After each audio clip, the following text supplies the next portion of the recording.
Hello, everyone. How many times have you had to do termination payment and you're not sure if you're doing it correctly?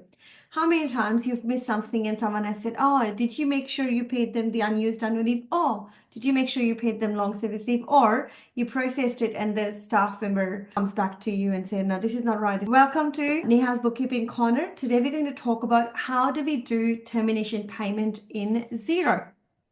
So termination payment is generally the payment you would do or you would process for a staff member who leaves the business, whether it's voluntary resignation or you're letting them go. Whichever way it is, we need to do a payment that's called termination payment, which is the last payment of your staff member. So those things include the time they worked in the last week, fortnight, of the month, depending on what your payroll cycle is. Unused annual leave. So I'm talking in Australia. You'd be paying them for unused annual leave, the holiday pay that they haven't used.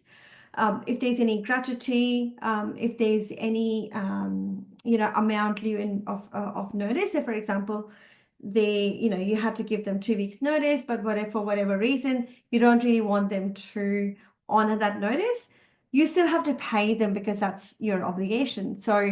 So anything like that will go into your staff members' termination payment. So the most basic one is generally the hours they have worked in the last pay cycle, plus the unused annual leave.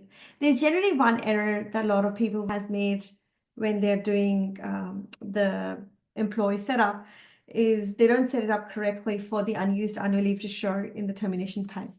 So let's get into it.